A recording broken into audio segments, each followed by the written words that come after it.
पन्नगे च सुरेन्द्रे च कौशिके पाद संस्पृशि निर्विशेष मनस्काय श्री वीरस्वामिने नमः।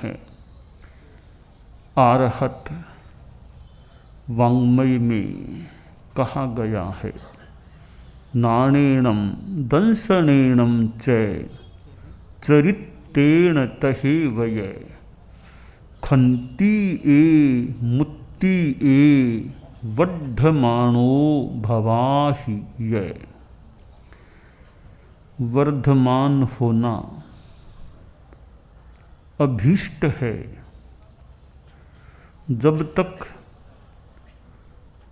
विकास की पराकाष्ठा तक आदमी न पहुंच जाए तब तक वह वर्धमान रहे। वर्धमान रहने के लिए परिश्रमवान रहना भी अपेक्षित होता है।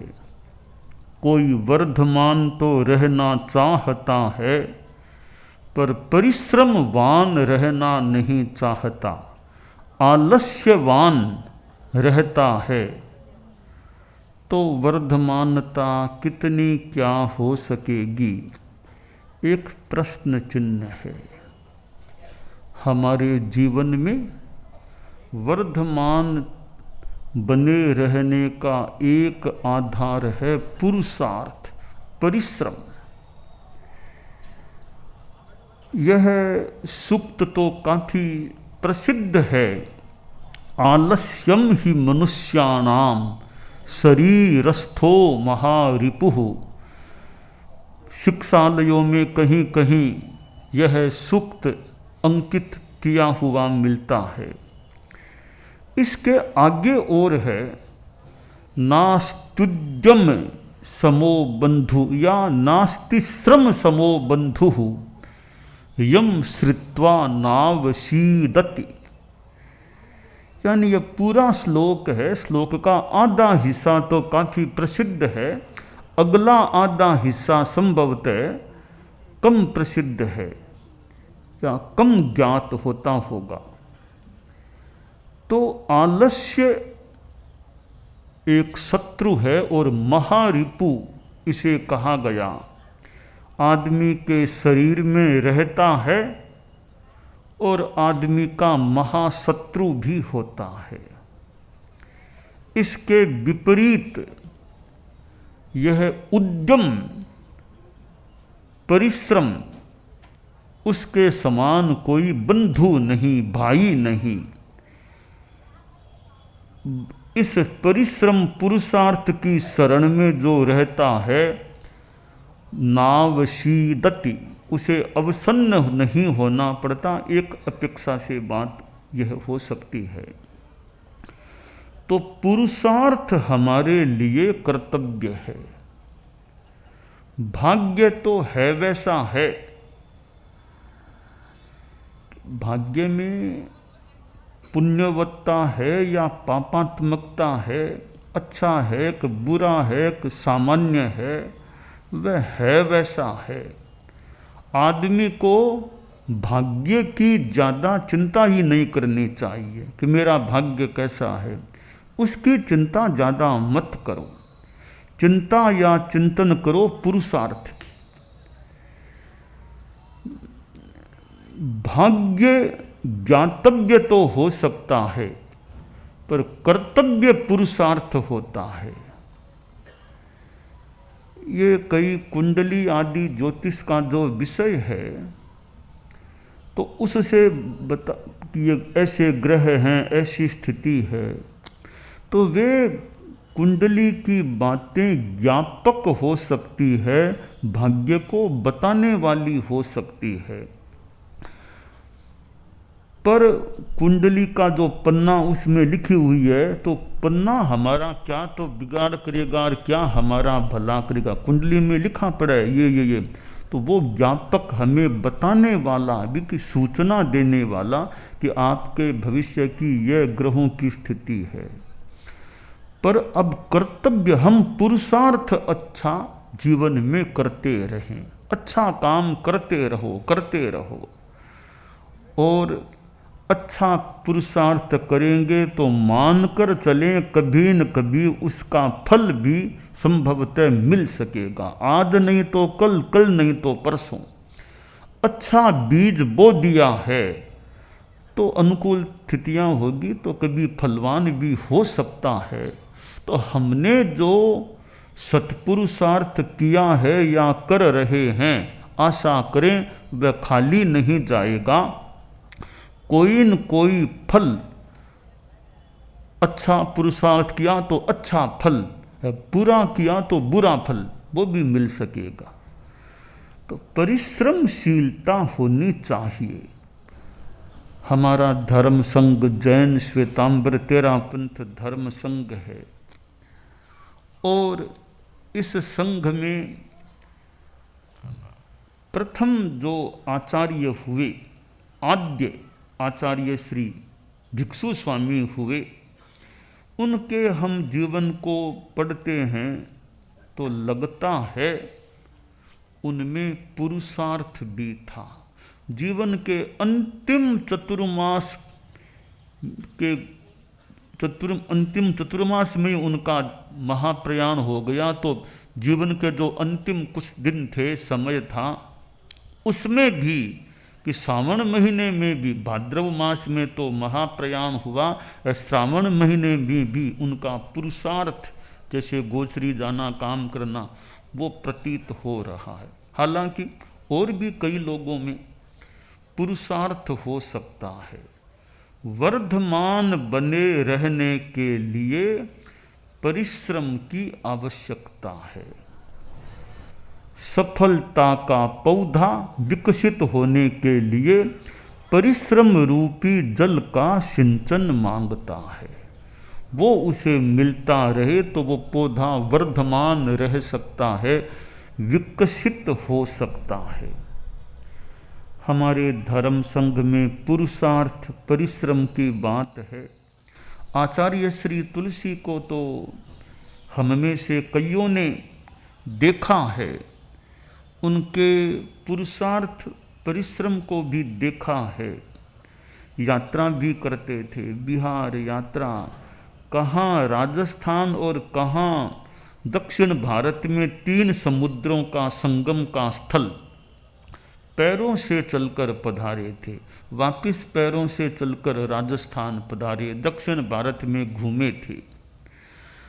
कहाँ राजस्थान और कहाँ कोलकाता, पैरों से चलकर राजस्थान से कलकत्ता पधारे, उस समय कलकत्ता ना, और फिर कलकत्ता से वापिस राजस्थान पधारे। और भी कितने प्रांतों में पधारे, राजकोट भी पधारे थे, कहाँ कहाँ पधारे थे।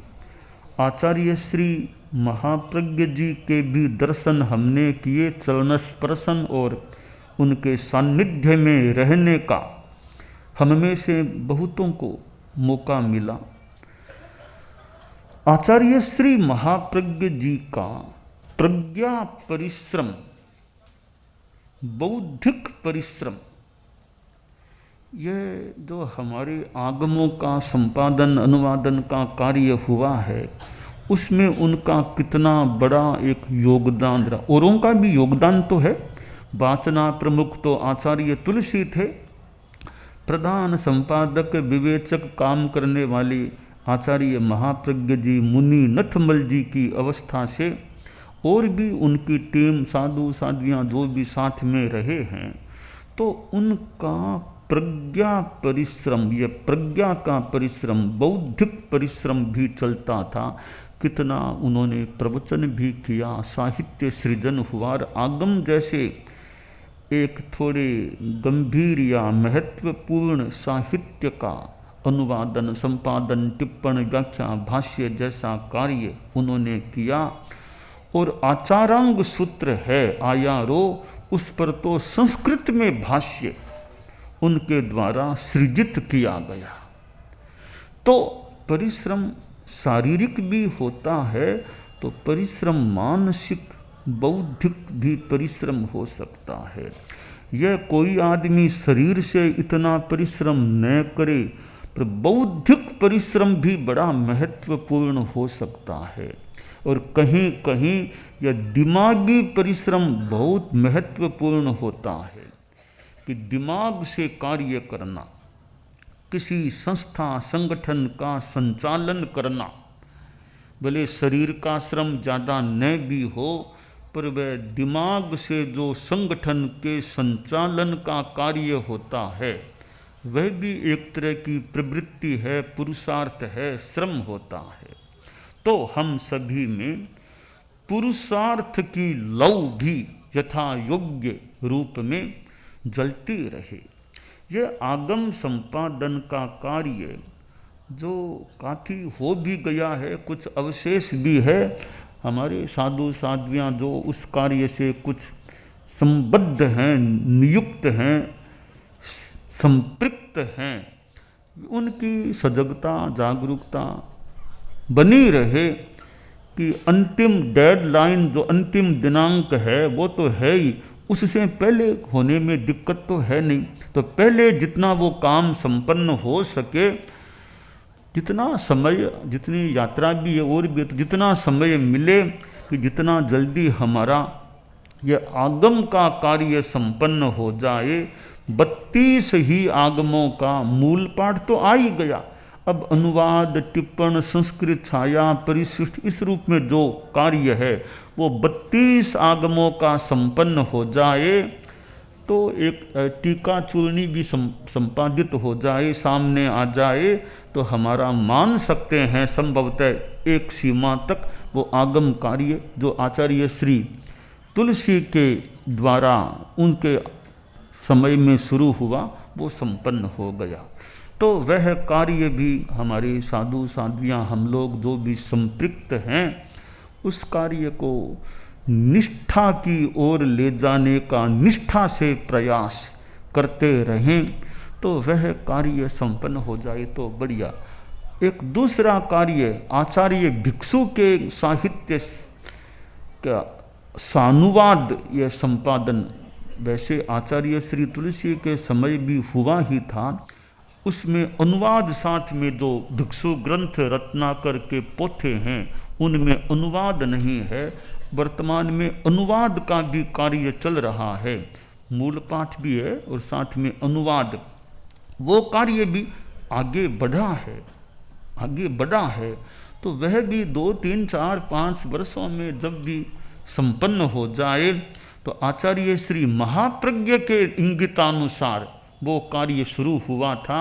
वो कार्य भी आगम तो आचार्य तुलसी प्रवर के आचार्य काल में एक भिक्षु स्वामी का जो एक विधिवत अनुवाद सहित वाङ्मय के संपादन का जो और अनुवाद का कार्य आचार्य श्री महाप्रज्ञ जी के द्वारा इंगित प्राप्त निर्दिष्ट, तो वो काम अब चल रहा है, हुआ है काम, अच्छा हुआ है, समय आदि की स्थितियां है, फिर भी जितने कुछ वर्षों में वह कार्य भी संपन्न हो जाए तो ये 2 कार्य, आगम संपादन वाला कार्य और भिक्षु वाङ्मय वाला कार्य, ये 2 कार्य कुछ वर्षों में अगर सुसंपन्न हो जाएं तो एक सफलता, हमारे पुरुषार्थ के पौधे की सफलता की बात संभवतः है मानी जा सकती है।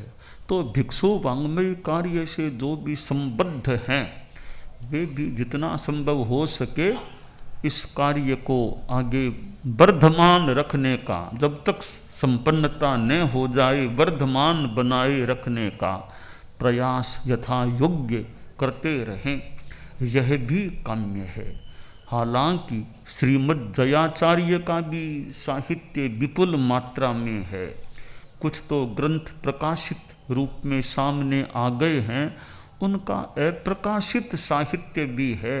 अब कैसे क्या उसका भी कभी हो, जैसा भी योग बनेगा। पहले ये 2 काम अच्छी तरह, आगम वाला और भिक्षु वाङ्मय, 2 काम अच्छी तरह सुसंपन्न हो जाएं तो एक हमारी अच्छी यह निष्पत्ति और वर्धमानता को एक मंजिल तक पहुंचने का मौका प्राप्त हो सकेगा और श्रीमद् जयाचार्य का साहित्य है वह भी हमारे धर्म संघ में भिक्षु स्वामी का साहित्य, और जयाचार्य का राजस्थानी भाषा में जो ये सैद्धांतिक और ग्रंथ और हैं उनमें 2 आचार्यों का ज़्यादा है, आचार्य भिक्षु का और श्रीमद् जयाचार्य का। बाद में गुरुदेव तुलसी का है, वो राजस्थानी में थोड़ा है, वो तो अपने आप में वैसे कोई कार्य संपन्न ही है, तुलसी वाङ्मय का कार्य हो ही गया तो वो तो एक संपन्न है। महाप्रज्ञ वाङ्मय का भी एक तरह से संपन्न है, तो उनकी कोई इतनी चिंता या परिश्रम वाली खास बात नहीं है। अब आगम भिक्षु वाङ्मय और फिर कभी हाथ में लिया जाए, कुछ तो काम हो गया, पहले किया गया है, पहले भी जयाचार्य की शताब्दी भी आ चुकी थी, फिर भी अनेक ग्रंथ बाकी हैं संपादित या प्रकाशित होने जो भी, तो वो काम भी है। पर वो हम एक बार थोड़ा और बात होगा कि नहीं होगा, कितना क्या, तो 2 काम तो हमारे चालू हैं, आगम और भिक्षु वाङ्मय का। ये 2 सुसंपन्न हो जाएं, कुछ वर्षों में अगर हो जाए यह कार्य संपन्न, बाकी जैसा योग है हम जितना हो सके पुरुषार्थ करने का प्रयास करें, यह कार्य वर्धमान रह सके, जब तक निष्ठा तक न पहुंच जाए तो यह एक अच्छी स्थिति हो सकती है। हम सिद्ध योगी आचार्य श्री महाप्रज्ञ से प्रेक्षा ध्यान का एक प्रयोग करें। आपको एक प्रयोग कराया जा रहे हैं श्वास प्रेक्षा का। 5 सेकंड में श्वास लेना है, 5 सेकंड भीतर रोकना है और 5 सेकंड रेचन करना है और 5 सेकंड बाहर रोकना है। इस प्रकार 20 सेकंड में एक श्वास।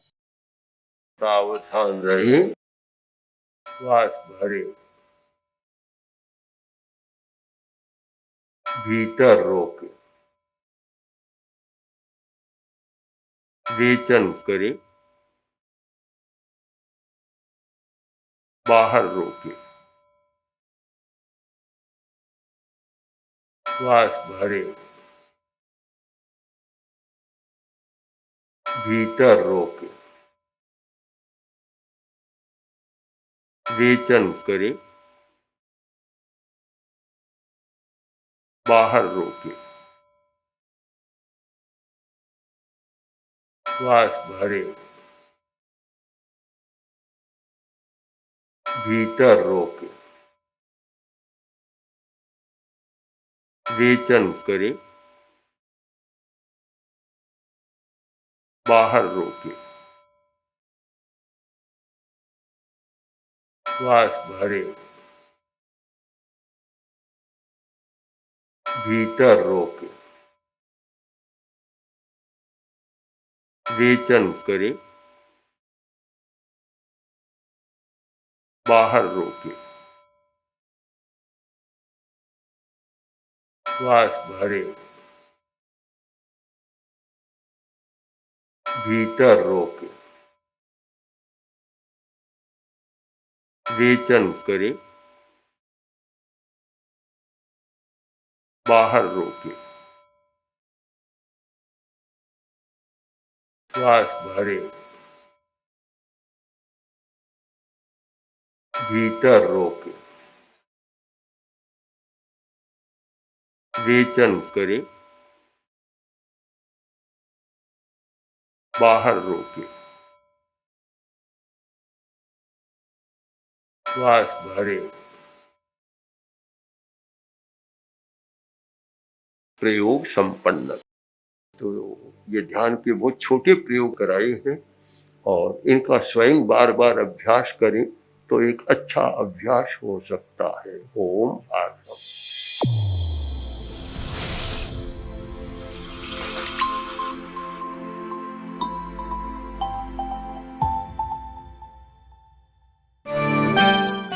एकाग्रता, तन्मयता, अपने आप को मंगलमय अनुभव करते हुए नमो अरहंताणम, नमो सिद्धाणम, नमो आयरियाणम, नमो उवज्झायाणम, नमो लोए सब्ब साहूणम एसो पंचणमुक्कारो सब्ब पावपणासनो मंगलानं च सब्बेसिं पढ़मं हवइ मंगलम। चत्तारि मंगलम अरहंता मंगलम सिद्धा मंगलम साहू मंगलम केवलिपन्नत्तो धम्मो मंगलम। चत्तारि लोगुत्तमा अरहंता लोगुत्तमा सिद्धा लोगुत्तमा साहू लोगुत्तमा केवलिपन्नत्तो धम्मो लोगुत्तमो। चत्तारि शरणं पवज्जामि अरहन्ते शरणं पवज्जामि सिद्धे शरणं पवज्जामि साहू शरणं पवज्जामि केवलिपन्नत्तं धम्मं शरणं पवज्जामि। धम्मो मंगलमुक्किट्ठम् अहिंसा संजमो तवो देवावितं नमंसन्ति जस्य धम्मे सयामणो। च इत्ता भारहं वासं चक्रवट्टी महिद्धिओ सन्ति सन्ति करे लोए पत्तो गइमणुत्तरं। देवदानव गंधर्वा जख रक्षस किन्नरा बंभयारिं नमंसन्ति दुक्करं जे करन्ति तम्। मंगलं भगवान् वीरो मंगलं गौतमो गणी मंगलं स्थूलभद्राद्यः जैनधर्मोऽस्तु मंगलम्। मंगलं मतिमान् भिक्षुः मंगलं भारमल्लकः मंगलं रायचन्द्राद्या मंगलं तुलसी गुरुः महाप्रज्ञोऽस्तु मंगलम्। तेरा पंथोऽस्तु मंगलम्। विघ्नहरण मंगलकरण स्वामी भिक्षुनो नाम गुण ओळख समरण किया सर अचिंत्या काम।